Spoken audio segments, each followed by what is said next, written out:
The Dominion's miscalculation. The Dominion's hall of conquest shimmered with crystalline light. Long banners of conquered species lined the vaulted chamber, each strip of cloth a reminder of the Empire's triumph over savagery and chaos. The Council of Admirals sat upon their elevated thrones, mandibles twitching in satisfaction as the latest reports streamed in from the outer systems. Another species had fallen, another flag added. Order had been preserved. High Admiral Zerkal clicked his talons against the arm of his chair, a sharp sound that silenced the chamber. "The humans," he rasped, his multifaceted eyes glimmering. "At last, their world lies within our reach." A low ripple of amusement spread through the gathered leaders. Humans were a known quantity, their transmissions catalogued for centuries. Records spoke of wars spanning continents, of weapons capable of reducing entire cities to dust. But to the Dominion, those stories were laughable curiosities, folklore of a violent, short-lived race. "They are bad," scoffed Admiral Threx, his voice smooth and cold. "Barbaric, disorganized. Their wars are not strategy, but tantrums of children who never learned restraint." A chorus of clicking laughter followed. "And yet," interjected Scholar General Vela, adjusting the shimmering translator sphere that hovered at her side, "their history is remarkable in one regard: their obsession with weapons. It is unsettling." The others waved her concerns away. Admiral Threx leaned forward. "Primitive weapons, Vela. Kinetic projectiles, burning chemicals, radiation. Child's toys compared to our plasma lances and graviton beams." "Precisely," added Zerkal with a rumble of pride. "They wage war with desperation, not discipline. We shall sweep them aside, as we did the Korath, as we did the Vshay. Their planet will be another jewel in the Dominion's crown." The Council sealed its decision within minutes. The invasion would proceed. Far across the void, Earth braced itself. The first Dominion fleets appeared in the outer system, vast constructs of black alloy, bristling with weapons that could unmake moons. Human satellites captured images, relaying them down to trembling command centers. Politicians spoke of negotiation. Generals knew better. At NORAD, General Harrison stood before the wall of screens, his jaw clenched. "So they finally came," he muttered. His officers turned, waiting for orders. "Sir," said Colonel Patel, "they'll expect surrender." Harrison's lips curled in a humorless smile. "Then we'll give them hell instead." The Dominion's first strike fell upon Johannesburg. Admiral Threx observed from orbit, his compound eyes narrowing in disappointment. The human defenses were laughable, jets firing chemical-propelled missiles, ground vehicles spitting metal slugs. Against Dominion shield technology, it was like gnats biting at a mountain. He ordered the troops to descend, confident the city would kneel within hours. What followed shook the Dominion's certainty. The first detachment landed amid the ruins of a skyscraper district, their white exo-armor gleaming. But before they could establish a perimeter, explosions erupted beneath them. Crude charges, improvised, unpredictable. Entire squads were shredded as pavement erupted in fire. Sniper fire cracked from unseen perches, tearing through visors with deadly precision. The aliens regrouped, raising energy shields. Then came the drones, cheap civilian quadcopters strapped with explosives, swarming like angry insects. They dove relentlessly, detonating against shields until one collapsed, then another. The Dominion soldiers faltered. These humans did not fight for honor, nor with rules. They fought with everything at hand. Reports flooded back to the Council. They strike from shadows. Every street is a trap. Civilians arm themselves with their own cooking fuel. Admiral Threx hissed in frustration. "They're nothing but vermin. Crush them." But Scholar General Vela saw something more. She examined captured human footage, grimy soldiers firing rifles, children assembling Molotov cocktails, engineers reprogramming factory bots into combat machines. Her mandibles trembled. "This is not mere barbarism," she whispered. "This is ingenuity weaponized. They wield desperation itself as a weapon." On Earth, General Harrison addressed his scattered command through secure channels. His voice was steady, resolute. "They think we're bad," he said. "They don't know the half of it. Every weapon we ever made, every nightmare we buried, dig it up. Dust it off. If it kept our species alive once, it'll do it again." Around the world, vaults opened. Rusted warheads were restored. Old blueprints resurfaced. Humans, who had spent decades fearing their own creations, now turned them outward. Admiral Zerkow received the first true casualty report weeks later. Over 5,000 Dominion soldiers lost in a city expected to fall in one day. Entire mechanized columns crippled not by superior weapons, but by mines made from fertilizer and stolen Dominion scraps. He stared at the numbers, his mandibles tightening. Unacceptable. But Vela met his gaze across the chamber. "You said they were bad. You were right. But their weapons," she paused, recalling the images of burning soldiers, swarms of drones, fields poisoned to deny food. "Their weapons are worse." The Dominion had miscalculated. Humanity did not fight clean wars. They did not fight fair. They fought to survive, and survival had taught them to build weapons that could turn the galaxy itself into a graveyard. And the war had only just begun. The first encounters. The Dominion expected the humans to retreat after Johannesburg. Instead, resistance multiplied. What the Dominion believed would be a swift occupation stretched into weeks of bloody stalemate. The more pressure applied, the harder humanity bit back. Admiral Threx's fleet descended on Sao Paulo next, intending to make an example. Their plasma bombardments burned neighborhoods into ash, entire districts reduced to smoking craters. Yet when the soldiers advanced into the ruins, they found the city alive with resistance. Lieutenant Soren of the Dominion Ground Corps recalled his first encounter clearly. "We landed in formation," he reported later, his pale chitin scarred from shrapnel. Shields active, weapons charged. The city seemed dead. Then the earth itself exploded. Improvised mines, buried in sewer tunnels, ripped apart their landing craft. Human fighters, faces smeared with soot and blood, emerged from holes in the ground, firing their projectile weapons. Loud, brutal cracks echoed through the streets. The Dominion had scoffed at such obsolete technology, but the bullets tore through armor joints, where no plasma blade had ever been designed to strike. Even as Soren's unit advanced, more traps sprung. Car batteries wired into crude detonators. Gas lines rerouted to create fiery infernos. Every street corner was death. "They fight like the shadows," Soren concluded. "We never see them, only the aftermath." General Harrison, meanwhile, monitored Sao Paulo's defense from a bunker half a world away.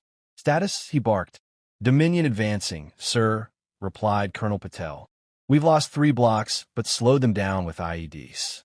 Civilians are in the fight now. Some won't evacuate." Harrison pressed his fist to the table. "Then arm them. If they can carry, it can fight." It was a line the Dominion would never understand. In their wars, civilians were sacred, untouchable. Humanity had no such luxury. On Earth, survival meant every hand could be turned into a weapon. Days later, the Dominion attempted a decisive push. They brought grav tanks, shimmering with energy shields, and shock troops bred for slaughter. The humans responded with something primitive yet devastating. Armor-piercing rounds tipped with depleted uranium. Rocket launchers from the last century, dusted off and modified.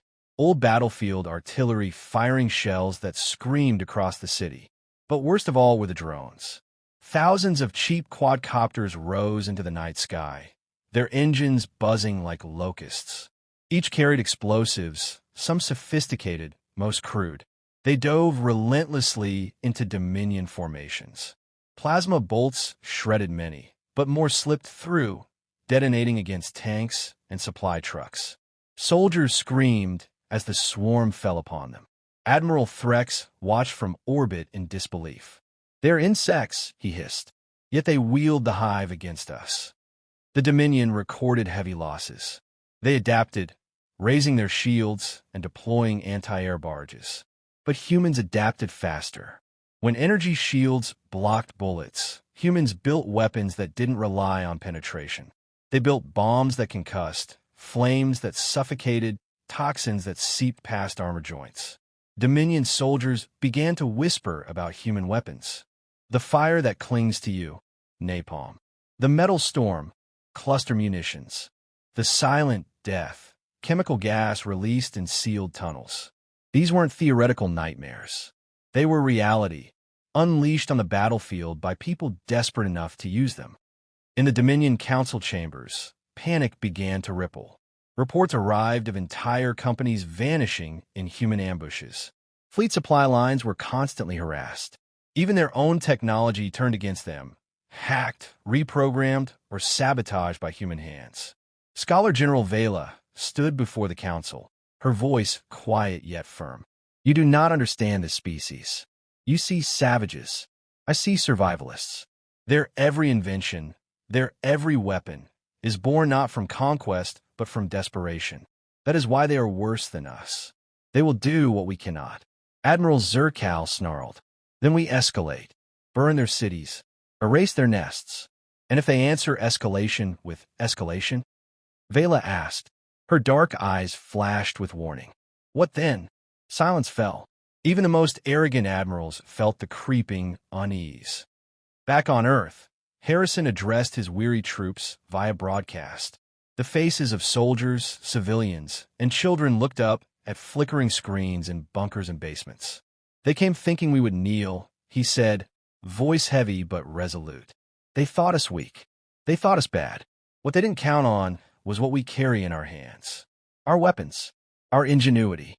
Every trap, every bullet, every flame we throw back tells them this. We are not prey. We are predators. The speech spread across Earth, galvanizing not just soldiers but entire populations. Farmers built bombs in barns. Hackers disrupted Dominion comms. Children carried messages between resistance cells. Humanity itself became the battlefield. Lieutenant Soren barely survived Sao Paulo, his unit reduced to fragments. He limped through rubble until Dominion medics extracted him. In his final report before evacuation, he struggled to explain the enemy. They don't fight as we do, he said, voice hoarse. They don't even fight as the Vshay or the Korath did. When one of US falls, it's a tragedy. When one of them falls, another takes their weapon and fights harder. We thought them bad, reckless. But their weapons are nightmares made real. By the time Dominion forces withdrew from Sao Paulo, their armor cracked and their morale shattered. The Council had no choice but to reconsider. Humanity was not just resisting. Humanity was teaching the galaxy what desperation looked like when it was given form, steel, and fire. And the Dominion was only beginning to understand how bad things could get. The escalation. The Dominion had never before faced a war like this. In their long history of conquest, battles were clean, decisive. Fleets arrived, cities surrendered, banners changed hands. The idea of a protracted struggle against a supposedly inferior race was unthinkable. Yet Earth refused to yield. Every report from the front carried the same grim refrain. Losses heavy, resistance unbroken. Admiral Zerkal pounded a clawed fist on a council table. We are the Dominion. They are primitives with relic weapons. How is this possible? Scholar General Vela's voice was calm, but edged with dread.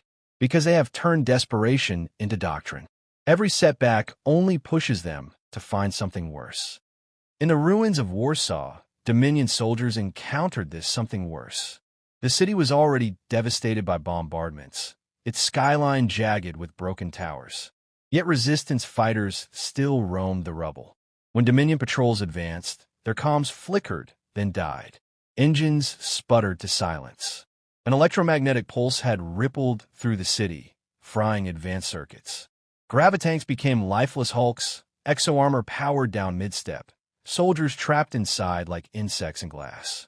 From the shadows, humans emerged with rifles and Molotov cocktails, dismantling an elite battalion with weapons that cost less than a week's rations. To the Dominion, this was sorcery. To humans, it was engineering. General Harrison watched the footage from a hidden command center, arms folded. EMP worked, he said grimly. Let's see how they like being dragged into the Stone Age. Colonel Patel frowned. Sir, we can't produce them in quantity. We don't have the infrastructure. Then make them dirty, Harrison replied. Scrap copper, scavenge capacitors, whatever it takes. Crude or not, it gets the job done. That's what matters. It became a human motto. Done is better than perfect, as long as it kills them first.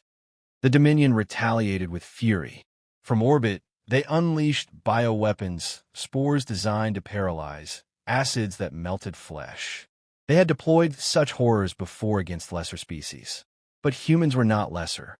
Scientists in underground labs worked around the clock, dissecting spores, reverse engineering plagues.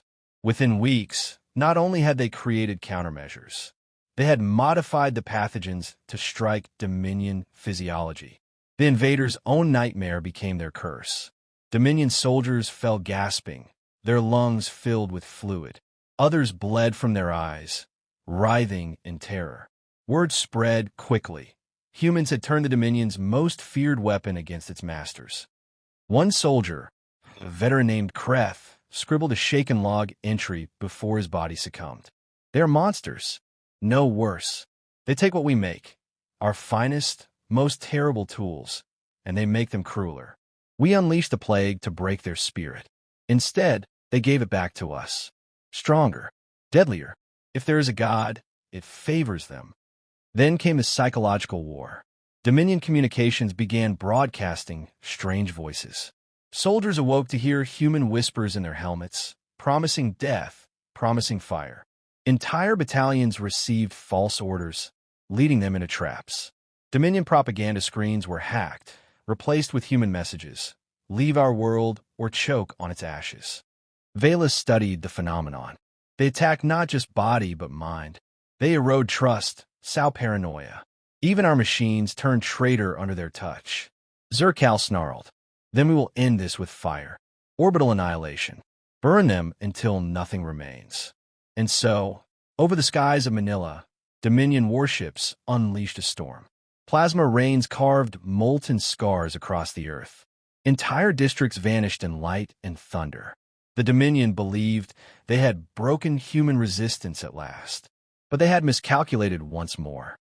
General Harrison's command authorized the unthinkable, nuclear retaliation. As Dominion fleets orbited in triumph, human submarines slithered from the depths of the Pacific. Their missiles land skyward, leaving trails of white fire. In the silence of space, warheads bloomed with apocalyptic brilliance. An entire Dominion fleet, 40 ships strong, was erased in seconds. From orbit, Admiral Threx watched the impossible unfold. His ship's shields overloaded instantly, his screens went white. The last thing he saw was Earth rising below, calm and unbroken, as his vessel disintegrated. The Dominion reeled. Never in galactic history had a primitive species wielded weapons so indiscriminate, so willing to risk mutual destruction. Nuclear fire was not a weapon of conquest. It was a weapon of extinction. To the Dominion, it was madness. To humans, it was survival. Vela presented the casualty reports to the Council, her voice trembling despite her composure. Tens of thousands lost in a single strike. The fleet reduced to ash. And the humans, they still have more. Zercal glared. They would destroy their own world to spite us. Vela's mandibles clicked shut, her eyes dark with certainty. Yes, and they would call it victory. On Earth, Harrison addressed his scattered, bloodied forces once more. They think we're monsters now, he said. Let them. Every weapon we unleash teaches them the truth. We're not just bad. We're worse. They came to conquer. We'll show them what extinction looks like. In the Dominion barracks, soldiers whispered in fear. Some called humans demons. Others said they were machines wearing flesh. But one phrase spread faster than any other, etched into the hearts of every survivor. Humans are bad, but their weapons are worse. The realization. The Dominion had marched across 100 worlds. None had resisted like Earth. None had made them bleed so deeply. The war that was supposed to last days had stretched into months, and the casualty list now ran longer than any victory ledger. The council convened again in the Hall of Conquest. This time, the chamber was silent. No laughter, no arrogance, only the cold weight of fear. High Admiral Zerkal's voice rasped as he read the latest report. 3 fleets annihilated. 500,000 ground troops dead or missing. Entire sectors contaminated by their chemical strikes. Food lines collapsed. He looked up at his fellow leaders, mandibles trembling with suppressed rage. We were supposed to break them. Instead, they break us. Scholar General Vela, who had been warning them since the beginning, spoke softly but firmly. We misjudged them. Humans do not fight as we fight. They do not fear what we fear. They unleash weapons we would never dare use. To them, every rule of war is meaningless. Survival is all that matters. The council fell silent. Each admiral remembered the images. Skies turned black with nuclear fire, soldiers drowning in man-made plagues, tanks devoured by swarms of drones. Humanity's arsenal was endless, and its cruelty knew no boundaries. On Earth, General Harrison stood before his command. His face was hollow with exhaustion, but his voice carried iron. "They'll break soon," he said. "The Dominion's strength is crumbling. They came thinking we'd kneel, that we'd surrender at the sight of their ships. Instead, we showed them that we can take every nightmare in our history and turn it against them. Now, they're the ones who fear us." He leaned forward, eyes burning. "We've bled enough. If they want peace, they'll have to crawl to us." The breaking point came above New Delhi. A Dominion fleet attempted a last, desperate orbital strike to terrorize the humans into surrender. But by then, humanity had prepared weapons specifically for such a scenario. From hidden silos, they launched kinetic rods, tungsten pillars dropped from orbit, accelerated by gravity. The Dominion fleet never expected the attack. Massive rods slammed into their ships, shattering hulls with impacts more devastating than plasma fire. Entire carriers disintegrated before they could fire a shot. Survivors scattered, fleeing into deep space. For the first time in history, the Dominion retreated. The withdrawal was not orderly. It was chaos. Ships fled in all directions, some colliding in their desperation. Ground troops abandoned positions, leaving behind their dead and their weapons. In the Dominion barracks, the word Earth became a curse whispered with dread. Among the alien soldiers, one phrase repeated endlessly: "Humans are bad, but their weapons are worse." Back in the council chamber, the admirals raged and argued. Some demanded a renewed offensive, others insisted on retreat. But Vela rose, her voice cutting through the chaos. "Enough. You see the truth, but refuse to admit it. Humanity is not a world to conquer. It is a world to fear." She turned slowly, meeting each admiral's gaze. "If we press them further, they will not only destroy us, they will destroy themselves in the process and drag us down with them. Do you not understand? They will burn their own planet to ash before they let it fall. And in that fire, we will burn too." Zerkal's mandibles clacked in frustration, but he did not argue. Deep down, even he understood. The Dominion could not win. When the human message arrived, it confirmed their worst fears. A single transmission, broadcast on every frequency, delivered by General Harrison himself. "You came to enslave us. You thought us bad, reckless, savage. Maybe we are. But understand this. What you've seen is only the beginning. We haven't even opened the vaults of our worst weapons. Push us further, and you'll learn what extinction feels like. Leave now and live." The message ended. No demands, no negotiations. Just a warning. The council sat in silence. None dared call his bluff. The Dominion withdrew from Earth.